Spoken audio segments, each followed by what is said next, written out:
The festivity thrummed at the abode beside his, with merriment and boisterous tunes reverberating faintly through the fragile partitions. John's heart pounded as he neared the entryway. For weeks, he harbored suspicions, but a clandestine missive sealed his doubts. Upon unlocking the door, the sight that greeted him left him queasy. His spouse, Emily, was engaging in jovial banter and coquettish flirtation with their neighbor, their proximity unsettlingly intimate. The swift shock in her eyes upon seeing him was palpable. John remained silent, instead fixating on her, allowing the crushing weight of deceit to settle upon him.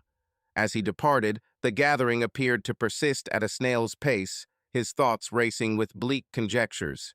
Retribution started to materialize on that frosty New York pavement, where the city's radiance could no longer obliterate the gloom enveloping him.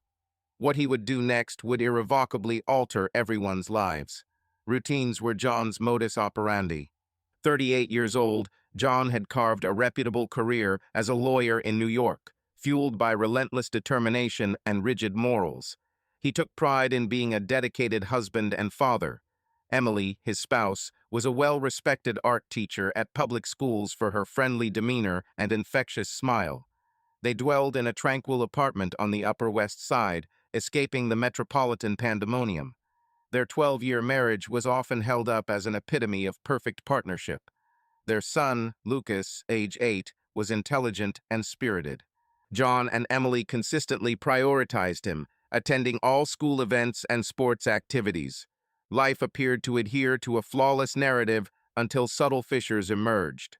John observed Emily growing increasingly distant. She frequently arrived late, attributing it to school obligations and encounters with colleagues. Initially, he accepted her excuses, but the recurring tardiness and vacant expression at home unsettled him. Dialogue turned shallow, and mirthful exchanges dwindled. It seemed as though a curtain of disinterest had descended between them. The neighbor, Mark, was a commanding figure, ever affable to all. He had resided in the building for 2 years, swiftly ingratiating himself within the social sphere of the building. A bachelor, prosperous and charismatic, Mark often orchestrated events for residents, earning adoration from many. John and Emily, much like others, attended several of these gatherings, with Mark consistently showing hospitality. The evening unfolded as usual. John arrived home-drained following a long workday. Lucas lounged in the living room, engrossed in a TV show, while Emily was in the kitchen, cooking dinner. He approached her, seeking conversation, but received a preoccupied smile and brief replies. The air was thick with tension, and John opted to withdraw, chalking her conduct up to fatigue. During dinner, Emily brought up Mark's house party. "Is it all right if I depart, by any chance?" he questioned, attempting to keep his tone light. John gave a nod, yet suspicion gnawed at him. He had a sense something wasn't right, but wanted concrete evidence before confronting her. Following Emily's departure, John put Lucas to bed and settled in the living room, attempting to focus on a book. Yet, unease grew within him, and he couldn't dismiss the sensation that something catastrophic was unfolding. It was at this point his phone vibrated with a mysterious message. "Your spouse is with Mark. Verify for yourself." John felt a shiver course through him. He battled the impulse to disregard the message, but intrigue and apprehension prevailed. He left the house, his thoughts whirling, en route to Mark's apartment. The seemingly endless journey seemed endless. Upon arrival, he saw the party in full swing through the window. He took a deep breath, bracing himself for the worst, and entered unnoticed. What greeted him was Emily in Mark's arms, a crushing blow. Initially unaware of his proximity, she eventually recognized him, and her eyes betrayed her panic. John didn't create a fuss. Instead, he departed, feeling each stride distanced him from the man he believed himself to be. His journey home was a tumultuous parade of feelings, anger and pain merging into a whirlwind in his mind. Upon returning, he found Lucas peacefully asleep. The sight of his son instilled a sense of duty that he couldn't evade. He needed to remain composed, for Lucas' sake, and devise a strategy to cope with the deceit. For the ensuing days, John presented an image of tranquility. Emily attempted to engage him on multiple occasions, but he dodged her, concerned that any conflict would trigger an emotional collapse. Plotting his retribution in silence, he decided to reveal Emily's infidelity and make her experience the pain he endured. He enlisted a private detective to trail Emily and gather proof of her affair with Mark. The evidence corroborated his suspicions and ignited his fury. John understood the necessity for precision and restraint. I mused, revenge is most effectively served when it's delayed. As John formulated his strategy, he remained a dedicated father and competent professional. Lucas, blissfully unaware of his parents' emotional upheaval, continued to be the source of his joy. John decided that his retribution wouldn't only penalize Emily, but also safeguard Lucas from her deception's repercussions. John's initial move was to approach Mark with careful calculation. One afternoon, they crossed paths in the building's lobby, and he proposed a meeting to discuss a community endeavor. Mark, unaware of anything amiss, readily agreed. John recognized that he needed Mark's trust to publicly unveil him. Consequently, John started mapping out his plan for revenge. He was resolute on transforming his pain into a strategy and his frustration into action. The game of cat and mouse had commenced, and John readied himself for each strategy. The impending future, shrouded in mystery and gloom, hinted at unforeseeable turns. Days dragged on as John transformed into a mere echo of his former self. His eyes, brimming with vitality, now mirrored the precision of a calculated plot. He scrutinized every facet of Mark and Emily's daily routine, searching for any chink in their armor he could exploit. Vengeance had become his driving force, supplying the energy for his everyday actions. Their rendezvous took place in a cafe near the building. John was punctual, finding Mark already comfortably seated with a casual grin. They conversed about trivialities, community projects, and life within the building. John wore a cloak of amiability, pretending genuine concern. Every word from Mark was dissected and stored away in his mind, another piece to the puzzle of his revenge. John's initial move was uncomplicated yet potent. John arranged a gathering within the building, aiming to deepen his connection with Mark and Emily. The affair took place on a Saturday evening, graced by various residents. John observed vigilantly, intermingling with the guests whilst keeping an eye on his spouse and their neighbor. His watchful gaze captured their furtive glances and discomfortingly close proximity. Each action solidified his suspicion of infidelity. During the festivities, John acquainted Mark with a legal confidant, hinting at potential collaboration on a project. Flattered by the suggestion, Mark agreed instantly. Aware that Mark's trust was pivotal to his plan, John needed to move closer for the opportune moment of revelation. In the ensuing days, John planted subtly disturbing ideas in Emily's mind. Mundane remarks on loyalty, tales of betrayal by acquaintances, and reflections on trust and relationships began to stir Emily's guilt-ridden thoughts. Displaying signs of unease, Emily started to show indications of distress. Silent observation marked John, content with his words proving influential. The private detective presented incriminating data, which John collected diligently. Pictures of encounters, text exchanges, and even covert recordings of damaging conversations made up the evidence. He trusted this evidence would serve as his decisive weapon when necessary. One workday, a call from the detective arrived while Emily was absent. "You need to look at something," the voice on the phone stated. They convened at a clandestine cafe, where the detective handed over a bulky envelope. John opened it, revealing a sequence of photos depicting Emily and Mark in various locations. Among them, one image stood out: Lucas, grinning as he played with Mark in a park. The familial resemblance between them was striking, and the disclosure left John feeling battered. Lucas was Mark's biological child. This discovery rocked John profoundly, but he chose to exploit this knowledge as part of his retaliation strategy. John aimed to unmask Emily and Mark while shielding Lucas from distress. Sleepless nights were spent strategizing every aspect, every step. His retribution would be calculated and impactful. He subtly engineered circumstances to escalate disputes between Emily and Mark. Compliments laced with innuendo abruptly terminated discussions, even hints that he knew of their affair.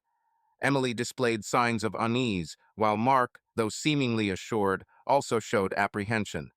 John arranged a dinner at home, inviting Mark and some close companions.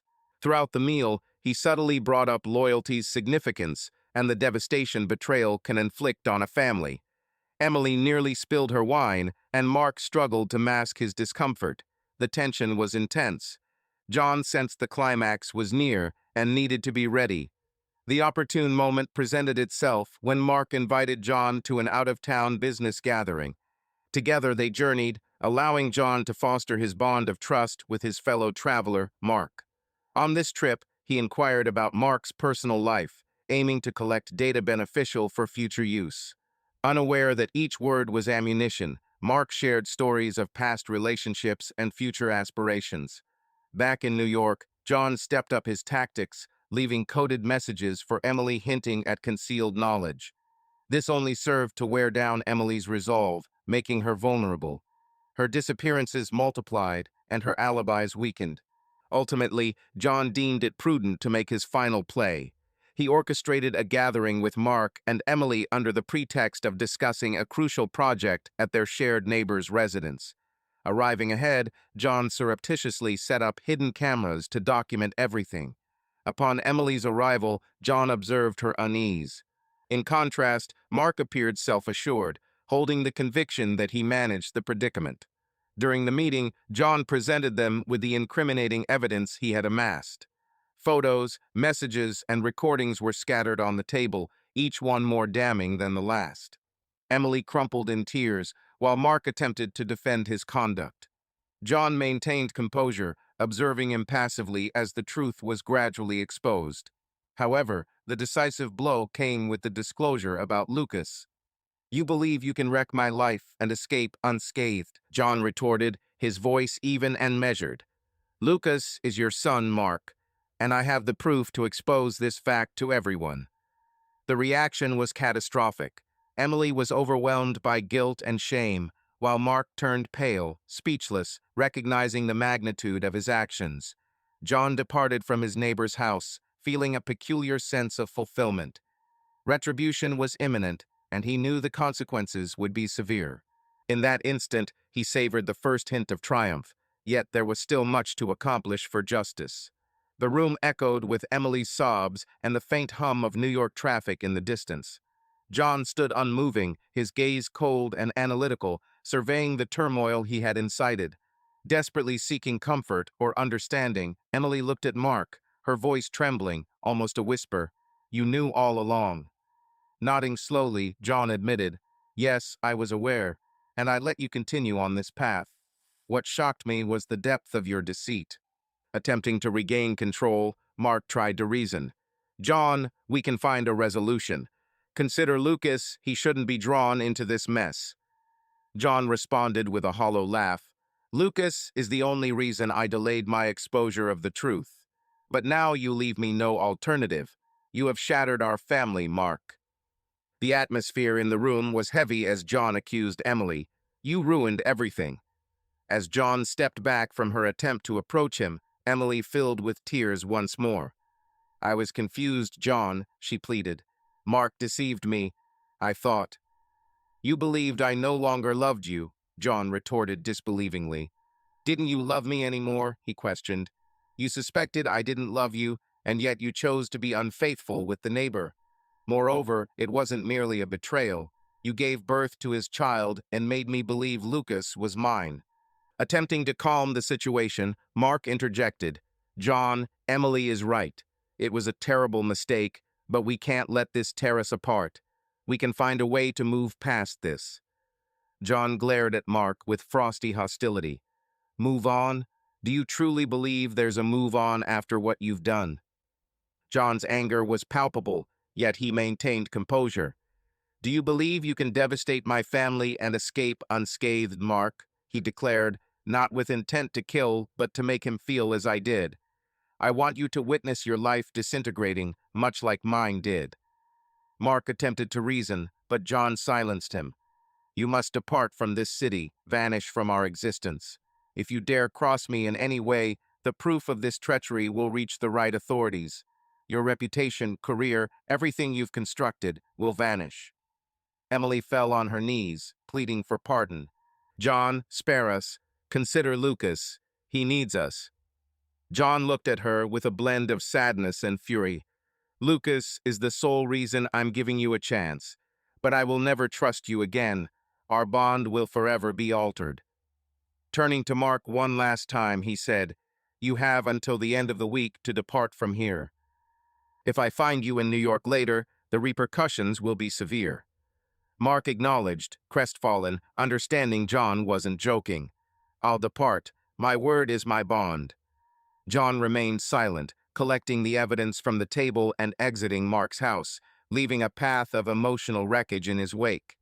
The journey home was a blend of relief and agony. He had embarked on revenge, yet he knew there was much more to come. In the ensuing days, John adhered to his usual routine, but with renewed resolve. He scrutinized Emily and Mark's actions meticulously, ensuring they honored their pledges. Mark gradually packed up his belongings, and within a few days, his apartment stood vacant. John experienced a somber satisfaction as he watched his neighbor depart, knowing his life had taken an irreversible turn. Meanwhile, Emily was perpetually on edge. She attempted to make amends, doing everything possible to demonstrate her lingering love for John and her profound remorse. Despite his detached demeanor, John kept a distance, emotionally unavailable. One evening, as Lucas rested in bed, Emily stepped towards John in the living room. "May we discuss something?" she asked softly, her voice faltering. John gave a heavy sigh before nodding. "Go ahead." "I'm sorry, John. I apologize for everything. I understand that I can't reverse what happened, but I'm prepared to make amends to save our marriage," Emily said sincerely. John regarded her with eyes filled with pain. "Emily, you shattered my self-assurance. You caused a wound within me that may never heal completely. I want to believe we can persevere, but I'm not sure if it's feasible." Trying to find the right words, Emily dabbed away a tear. "I'll do whatever is necessary, John. Counseling, therapy, anything you suggest. Please don't leave me. Don't let our family disintegrate." After a brief moment of contemplation, John fought back anger and sorrow. "We'll endeavor," he said eventually, "but understand that it won't be effortless, and the process won't be swift." Emily agreed wholeheartedly. "I'm ready, John." She thanked him for the opportunity. John remained silent, aware of the challenging path that lay ahead, a path driven by revenge yet balanced with his duty as a father. For Lucas, he persevered. The days stretched into weeks, life moving forward in a tense and quiet manner.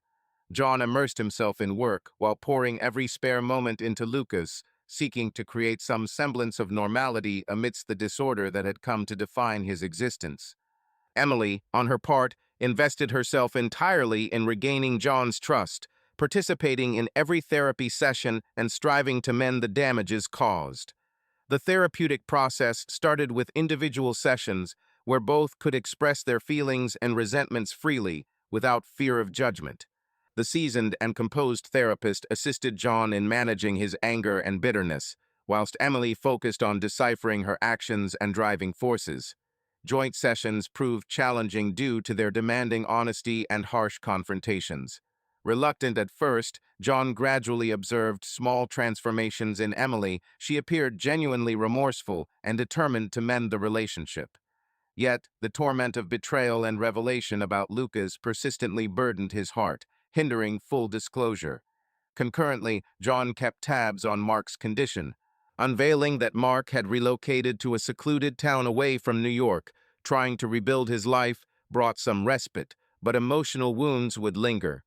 On an icy winter night, as snow blanketed New York, John received an unsolicited call. It was the private investigator. "John," he said, "there's something you need to witness." "Did we arrange a meeting?" John acknowledged with a hint of anxiety. As customary, they met at a hidden cafe. The detective passed him an envelope, and upon opening it, John discovered fresh photos and documents. It appeared Mark was engaged in questionable activities in the new city, possibly connected to financial wrongdoing. "What's the relevance here?" John inquired, curious. "It could be a means to prevent further mischief," the detective explained. "If these details reach the right people, Mark may face investigation and potentially arrest." John contemplated the suggestion. A part of him desired Mark's total downfall, seeking retribution for his errors and deceit.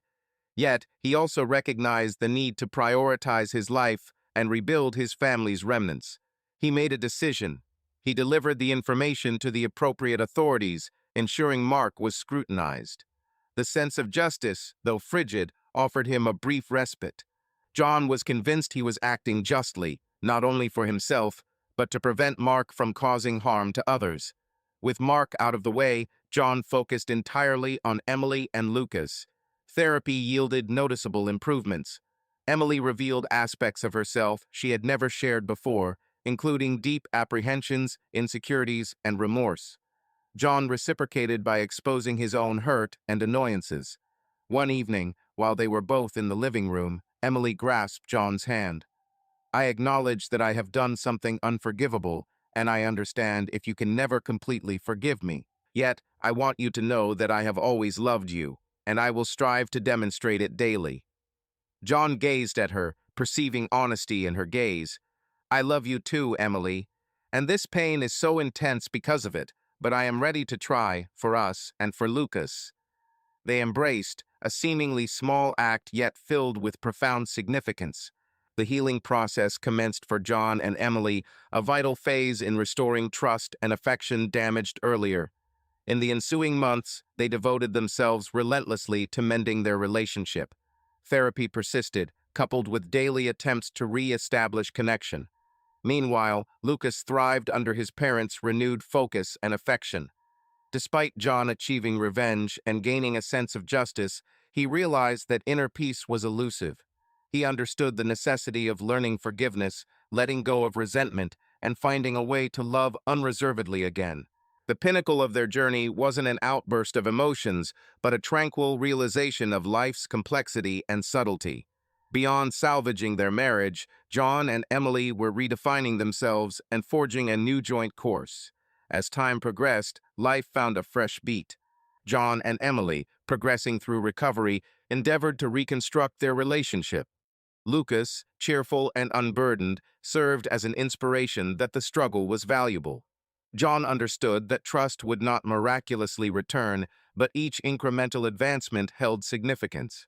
Dedicating himself increasingly to work and family, he strived for harmony between these crucial aspects of his life. Seeking fresh prospects in his career became a means to express the feelings he continued to grapple with. Emily concurrently persisted with therapy and devised methods to strengthen her connections with John and Lucas.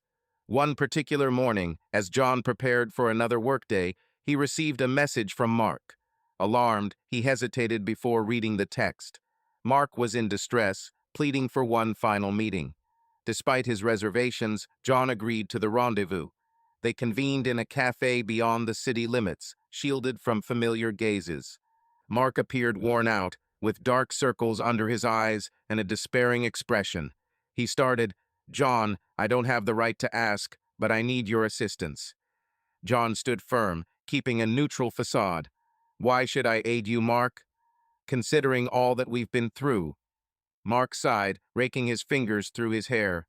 "I've committed numerous errors, and now I'm in danger. Those I've interacted with are not the forgiving kind." John pondered his words. "So, what is it you want from me?" "I require a lawyer, someone capable of extricating me from this predicament before it's too late. I know I don't deserve your help, but I'm reaching out as my last resort." John weighed the situation. The notion of helping Mark was distasteful, but the idea that he could be in peril himself and pose a risk to Emily and Lucas was unbearable.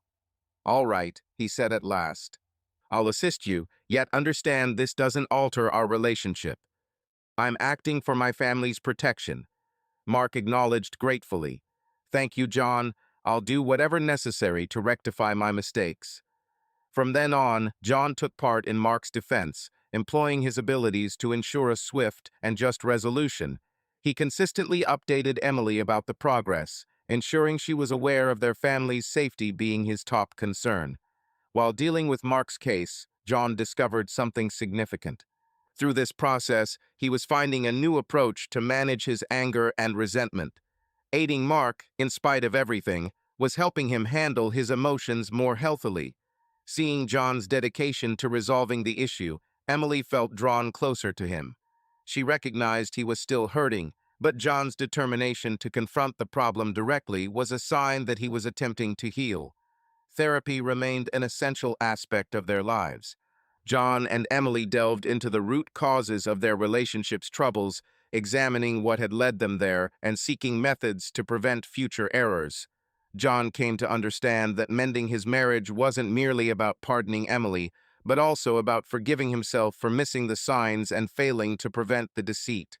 A pivotal moment occurred during a shared therapy session when the therapist prompted them to write letters to each other, conveying their feelings without immediate dialogue. John wrestled with his reservations, but eventually poured his frustrations, wounds, and aspirations for the future onto paper. Emily followed suit. Upon reading the letters aloud, there were tears and reconciliation. They acknowledged that, despite the hardships, love and respect remained a constant between them.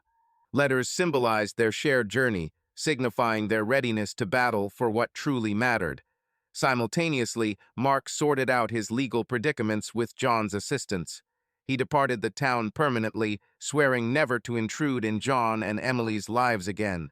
John felt a wave of relief at Mark's departure, realizing he could now concentrate solely on his family without the specter of the past haunting them. Life gradually regained stability. John and Emily rediscovered joy in small moments, family dinners, park strolls with Lucas, evening chats. Every instance felt like a triumph, a step toward recovery. Each moment was a victory, a step towards healing. John bore emotional scars, but he was learning to coexist with them. He accepted that complete trust might never be reclaimed, but he was determined to keep striving, one day at a time. Revenge no longer appealed, giving way to a more profound yearning for tranquility and amends. And so, life continued, flawed yet brimming with potential. John and Emily were prepared to tackle what lay ahead, understanding that they could conquer any hurdle jointly. The winter in New York was receding, paving the way for the anticipation of revitalizing spring. John, Emily, and Lucas were gradually settling into a new routine, a fresh sense of normalcy. Emotional scars lingered, but there was an intentional effort to restore faith and intimacy that had been damaged. One day, while John was in his office, he received an unforeseen call from his brother, David, residing in Boston. "John, I need to discuss something with you." "It's important," David said, his voice taut. "What transpired?" John asked, anxious. "It pertains to Mark. He was discovered deceased in his residence the previous night. The authorities are investigating, but it appears to be a suicide." John remained silent, taking in the news. Despite the animosity he felt towards Mark, his demise stirred a maelstrom of feelings. A portion of him eased as a long-lasting hardship concluded, yet another part of him harbored a sense of guilt regarding the unfortunate event. David persisted. "You face difficulties with him, but you should be informed. If you require assistance, I'm at your disposal." "I appreciate it, David. I'll reflect upon this, and we can discuss further later," John responded, ending the call. John spent the remainder of the day engrossed in thought. Upon returning home, he decided to inform Emily about Mark's demise. She was taken aback, tears welling up. "John, do you suppose it was because of us?" "I'm unsure, Emily. He was entangled in numerous matters. However, we must not let this ruin us as well. We should concentrate on what we possess currently," John soothed, attempting to console her. Over the ensuing days, the news of Mark's death disseminated, but John and Emily elected to keep a distance from the affair. They remained centered on their family, striving to attain tranquility after such upheaval. Mark's spirit continued to loom over them, a continual reminder of old transgressions and deceits. One evening, while Lucas lay asleep, John and Emily held a heartfelt discussion about the future. "I want us to be certain we're making the right decisions, John." "For ourselves and for Lucas," Emily said, gripping his hand. "I agree, Emily, and I believe we're on the correct path." "Let's concentrate on creating something fresh, something meaningful," John responded, feeling a burden easing from him.